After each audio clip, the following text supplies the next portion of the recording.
কালকে যে রিপোর্ট আমাদের সামনে এসছে তা একদম চমকপ্রদ। ভারতের সেনাবাহিনীর পক্ষ থেকে চিকেন স্নেক কিংবা শিলিগুড়ি করিডোরের যে অঞ্চল আছে সেখানে একগুচ্ছ ধামাকাদার পরিকল্পনা এবং পদক্ষেপ কিন্তু একই সঙ্গে কালকে নেওয়া হয়েছে। একাধিক ডিফেন্সের ওয়েবসাইট যদি আপনারা দেখেন এ খবর পাবেন, এবং সেখানে বলা হচ্ছে কালকে ভারতের সেনাবাহিনীর পক্ষ থেকে চিকেন স্নেক করিডোরকে বিভিন্ন ক্ষেত্রে স্কুটিনি করা হয়েছে এবং বলা হচ্ছে মোহাম্মদ ইউনূস যেভাবে ভারতের বর্ডার এরিয়াতে চায়নাকে ইনভাইট করছেন, এরপরে নাকি চায়না ভারত থেকে দূরবর্তী কোনো না কোনো জায়গায় একটি এয়ারফিল্ড তৈরি করারও চেষ্টা করছে। অর্থাৎ এটা বাস্তব, মোহাম্মদ ইউনূস যেভাবে এই চিকেন স্নেক কিংবা শিলিগুড়ি করিডোরকে অশান্ত করার ছক তৈরি করেছেন, তার পাল্টা কালকে ভারতবর্ষ যে পরিকল্পনাগুলো নিল তা নিঃসন্দেহে বাংলাদেশের আকাশে চিন্তার মেঘকে ঘনীভূত করবে। কি করেছে কালকে ভারতবর্ষ? আমি অনেকগুলো টেকনিক্যাল টার্ম এই ভিডিওতে এড়িয়ে যাব, কারণ সহজভাবে আপনাদের বোঝানোর চেষ্টা করব। কালকে ভারত সরকার 5টি এমন পদক্ষেপ এই অঞ্চলে নিয়েছে যা এর আগে হয়তো এত দ্রুততার সঙ্গে কোনোদিন সাম্প্রতিক সময় নেওয়া হয়নি। কি করেছে ভারতের সেনাবাহিনী? পার্টিকুলারলি চিকেন স্নেক বা শিলিগুড়ি করিডোরে যে 22 কিলোমিটার জায়গা আছে, যে জায়গাটির সঙ্গে ভারতবর্ষ এবং 7 সিস্টার্স অর্থাৎ নর্থ ইস্টের 7টি রাজ্যের যোগাযোগ রক্ষা হয়, সেইখানে কালকে ভারত সরকারের পক্ষ থেকে মাল্টি লেয়ার্ড সিকিউরিটি মেজারমেন্ট নেওয়া হয়েছে। মাল্টি লেয়ার্ড সিকিউরিটি মেজারমেন্ট কখন নেওয়া হয়? যখন যুদ্ধের সম্মুখীনে দাঁড়িয়ে থাকে ভারতের সেনাবাহিনী, যে জায়গাগুলো অত্যন্ত সেন্সিটিভ এবং যে জায়গার উপর বিদেশি শক্তির চোখ পড়ে, নজর পড়ে, সেই জায়গাগুলোতেই এই ধরনের মাল্টি লেয়ার্ড সিকিউরিটি মেজারমেন্ট কিন্তু বিভিন্ন ক্ষেত্রে নেওয়া হয়। কিন্তু শিলিগুড়ি করিডোর নিয়ে কোনো ক্ষেত্রেই যুদ্ধ ভাব এর আগে কিন্তু ছিল না। কিন্তু মোহাম্মদ ইউনূস যেভাবে দিনের পর দিন চায়নাকে এই শিলিগুড়ি করিডোরকে ইনভাইট করছেন, তাতে ভারতবর্ষ পার্টিকুলারলি এই শিলিগুড়ি করিডোরকে কিন্তু সেন্সিটিভ একটা অঞ্চলের তকমা কালকে অফিসিয়ালি না হলেও আনঅফিসিয়ালি দিয়ে দিল। আরো উল্লেখযোগ্য বিষয় কি জানেন? কালকে ভারতবর্ষের সেনা প্রধান এ বিষয়ে মুখ খুলেছেন এবং বোঝানোর চেষ্টা করেছেন আসলে চিকেন স্নেক এবং শিলিগুড়ি করিডোর ভারতের অন্যতম শক্তিশালী একটা জায়গা যেখানে সেনাবাহিনী সদা তৎপর। মাল্টি লেয়ার্ড মেজারমেন্টটা কি এবার আপনাদের বলে দিই। প্রথমত, এই পার্টিকুলার জায়গায় deployment of advance military asset করা হয়েছে কালকে। অর্থাৎ ভারতবর্ষের যত আধুনিক অস্ত্র এবং ভারতবর্ষের যত আধুনিক মিলিটারি সদস্য আছেন, যারা সেনাবাহিনীর উৎকৃষ্ট মানের সদস্য, টপ লেভেল যে র্যাঙ্ক অফিসার আছে, তাদেরকে এখানে ডিপ্লয় করা হয়েছে কালকে। এই পার্টিকুলার প্রতিবেদনের ভিতরে যদি যান তাহলে দেখবেন অ্যাডভান্স মিলিটারি অ্যাসেটের মধ্যে রাফায়েল পার্টিকুলারলি এই জায়গায় রাখা হয়েছে, তা ভারতবর্ষ কিন্তু কালকে অফিসিয়ালি ঘোষণা করেছে। অর্থাৎ এমন কি হলো যে রাফায়েলের মতো যুদ্ধ বিমানকে এই শিলিগুড়ি করিডোরকে উড়িয়ে নিয়ে আসতে হলো, তা এখন সব থেকে বড় প্রশ্ন, এবং আপনারা হয়তো এর উত্তরটা জানেন। এই শিলিগুড়ি করিডোরের কাছে আছে হাসিমারা এয়ারবেস। এই হাসিমারা এয়ারবেস হলো শিলিগুড়ি করিডোর থেকে 100 কিলোমিটার থেকে 120 কিলোমিটার দূরত্বের মধ্যে জায়গাটি পড়ে। ঠিক সেখানে রাফায়েল ফাইটার জেট মজুত করা হয়েছে কালকে, এবং বুঝিয়ে দেওয়া হয়েছে যে কোনো অবস্থাতেই যদি শিলিগুড়ি করিডোরের এই সেন্সিটিভ পার্টে কোনো বিদেশি শক্তি কোনো রকম ভাবে অশান্ত করার চেষ্টা করে, তাহলে ভারতবর্ষ কিন্তু সদা প্রস্তুত। আরো ইন্টারেস্টিং বিষয় কি জানেন? এই শিলিগুড়ি করিডোরে কালকে ব্রহ্মাস্ত্র মিসাইল রাখা হয়েছে। এর আগে ব্রহ্মাস্ত্র মিসাইল যা রেঞ্জ 400 কিলোমিটারের বেশি, সেই ধরনের মিসাইল এই শিলিগুড়ি করিডোরে কালকে ডিপ্লয় করা হয়েছে। পাশাপাশি S-400 মিসাইল যে সিস্টেম আছে, তাও কিন্তু এই শিলিগুড়ি করিডোর এবং চিকেন স্নেককে নিয়ে আসা হয়েছে। অর্থাৎ মাল্টি লেয়ার্ড এই যে ডিফেন্স মেজারমেন্ট, তার মধ্যে কিন্তু এই ধাপগুলো পড়ে।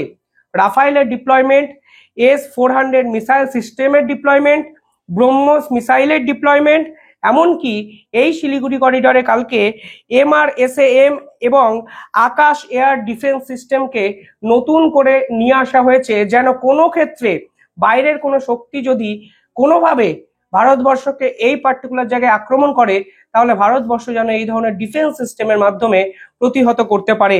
শুধু তাই নয়, আগামী 1 মাস এইখানে কড়া নির্দেশ দেওয়া হয়েছে যেন ভারতের যে নতুন ত্রিশক্তি যে সেনাবাহিনী আছে, তারা যেন নিয়মিত এখানে কমব্যাট এক্সারসাইজ করেন, T-90 অপারেশন ট্যাঙ্কস এর অপারেশন চালান, এবং প্রতিপক্ষকে কড়া হুঁশিয়ারি দিয়ে বুঝিয়ে দেন ভারতের সেনাবাহিনী কিন্তু প্রস্তুত।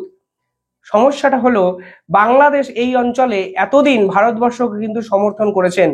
যখন শেখ হাসিনা সরকার ছিল, ভারতবর্ষকে কিন্তু পার্টিকুলারলি চিকেন স্টেক এবং শিলিগুড়ি করিডোরের যে ভয়াবহতা সেটা নিয়ে কিন্তু কখনো ভাবতে হয়নি।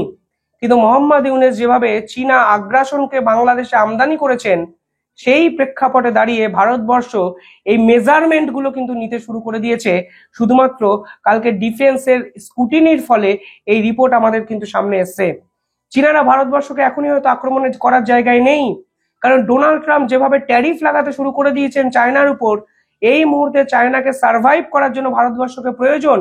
এমনকি চায়নার পক্ষ থেকে সরাসরি মুখ খুলে বলে দিয়েছেন, তারা বলেছেন অফিসিয়ালি যে ভারতের সঙ্গে কোনো যুদ্ধ নয়, ভারতের সঙ্গে এই মুহূর্তে তারা সংঘাতের পথে যেতেই চাইছেন না। এমনকি এটাই সেরা সময় যখন ড্রাগন এবং এলিফ্যান্ট যেন একই সূত্রতে বেঁধে যায় এবং ডোনাল্ড ট্রাম্পের ট্যারিফের বিপক্ষে যেন যুদ্ধ করতে পারে। কিন্তু সমস্যাটা হচ্ছে বাংলাদেশকে নিয়ে। বাংলাদেশের সেনাবাহিনী হয়তো কিছুই করতে পারবে না। বাংলাদেশের সেনাবাহিনীর যে স্ট্রেংথ, বাংলাদেশের সেনাবাহিনীর যে অস্ত্র বর্তমানে আছে, সেই পার্টিকুলারলি শক্তি নিয়ে তারা ভারতবর্ষের বিপক্ষে মিনিট 2 বড় জোর কিছু লম্ফঝম্প করতে পারে, এর বেশি কিছু করা যাবে না। কিন্তু তা সত্ত্বেও এই ধরনের আগাম সতর্কতা যেভাবে ভারতের সেনাবাহিনী নিতে শুরু করলো এই চিকেন স্নেক বা শিলিগুড়ি করিডরে, তাও কিন্তু নজিরবিহীন। শুধু তাই নয়, কালকে ভারতের সেনা প্রধান একটি মন্তব্য করেছেন, আমি একটু আপনাদের বলতে চাই। তিনি বলেছেন, Siliguri corridor strongest military region war force from western part Siliguri and Sikkim can mobilized. অর্থাৎ পরিষ্কারভাবে তিনি বলেছেন, শিলিগুড়ি করিডরকে আপনারা দুর্বল ভাববেন না, এটি ভারতবর্ষের স্ট্রংগেস্ট ফোর্স এই অঞ্চলে আছে, যেখান থেকে আমরা খুব সহজে বিভিন্ন ক্ষেত্রে অপারেশন চালাতে পারি। সিকিম থেকে সেনাবাহিনী আসতে পারে, এখানে নর্থ ইস্ট থেকে আসতে পারে, এখানে ওয়েস্টার্ন পার্ট থেকে আসতে পারে। অর্থাৎ আপনারা যদি ভাবেন এই জায়গায় ভারতের সেনাবাহিনী ট্রাভেলগত দিক দিয়ে কোনো সমস্যায় পড়বে, সেটা কিন্তু খুব বড় ভুল। পাশাপাশি আপনারা জেনে অবাক হবেন, জেনারেল অনিল চৌহান, যিনি কিনা চিফ ডিফেন্স স্টাফ, তাকে কিন্তু এই শিলিগুড়ি করিডরে পাঠানো হয়েছে পুরো বিষয়টা তদারকি করার জন্য। অর্থাৎ ভারত সরকার কি বা ভারতবর্ষ কি কোনো বড় সড়ো পরিকল্পনা করছে? এই শিলিগুড়ি করিডর এবং চিকেন স্নেক যে থ্রেট বাংলাদেশের পক্ষ থেকে এসছে, সেই পাল্টা থ্রেটের বিপক্ষে ভারত সরকার কিন্তু কোনো কড়া পদক্ষেপ নিতে চলেছে? এই প্রশ্ন কিন্তু ভারত সেনাবাহিনীর বা ভারতীয় সেনাবাহিনীর এই ধরনের অপারেশনাল মুভমেন্টের পর কিন্তু আরো বেশি করে উঠেছে। পাশাপাশি সিকিমের বিভিন্ন ক্ষেত্রে এরিয়াল অপারেশন নাকি শুরু করেছে চায়না, যদিও সেটা চাইনিজ বর্ডার। পাশাপাশি বিভিন্ন রিপোর্টে প্রকাশ পেয়েছে চায়না নাকি ভারতের এই পার্টিকুলারলি শিলিগুড়ি করিডর এবং চিকেন স্নেকে সার্ভেলেন্স শুরু করেছে এবং তারা বোঝার চেষ্টা করছে যে ভারতবর্ষ এই শিলিগুড়ি করিডরে ঠিক কিভাবে অপারেশন চালায়। ডিফেন্সের স্কুটিনি রিপোর্ট বলছে চাইনিজ এয়ারফিল্ড তৈরি হচ্ছে খুব কাছেই, এবং চাইনিজ এয়ারফিল্ড শিলিগুড়ি করিডরের কাছে মানে তারা বাংলাদেশের ঘাঁটিটাকে ব্যবহার করার চেষ্টা করছেন, যেটাও কিন্তু খুব স্বাভাবিক।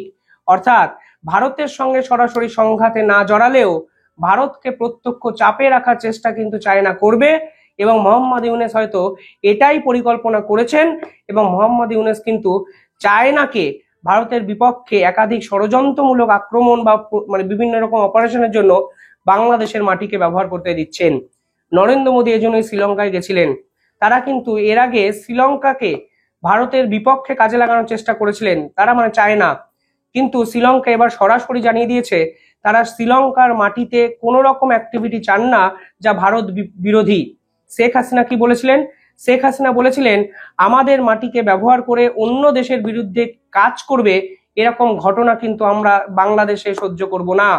অর্থাৎ বাংলাদেশ এবং শ্রীলঙ্কাকে ব্যবহার করে ভারতকে সিসিটিভির মতো সার্ভিলেন্সে রাখা, ভারতের সুরক্ষার ক্ষেত্রে থ্রেট তৈরি করা চায়নার কিন্তু অতি পুরনো একটা গেম প্ল্যান, যা বর্তমানে মোহাম্মদ ইউনূস কিন্তু ইউটিলাইজ করার চেষ্টা করছেন। এই যে এয়ারফিল্ড তৈরি হওয়া, চায়না তো ভারতের খুব ক্লোজড নয়, অন্তত শিলিগুড়ি করিডোরের দিক থেকে। তাহলে কোন দেশকে কাজে লাগিয়ে তারা এয়ারফিল্ড তৈরি করছে? কেন ডিফেন্সের স্কুটিনি রিপোর্টে এই ধরনের কথাবার্তা এলো? এবং এই ব্রহ্মোস মিসাইল ডিপ্লয় করে ভারত সরকারও যেভাবে পাল্টা মোহাম্মদ ইউনূসকে বার্তা দিল, তাতে পরিষ্কার বোঝা যাচ্ছে শিলিগুড়ি করিডর কিংবা চিকেন স্নেক এই পার্টিকুলার অঞ্চলকে কেন্দ্র করে রাজ্য রাজনীতি আন্তর্জাতিক স্তর কার্যত উত্তাল হতে পারে অচিরেই। আপনারা কিভাবে দেখছেন কমেন্টে জানাবেন।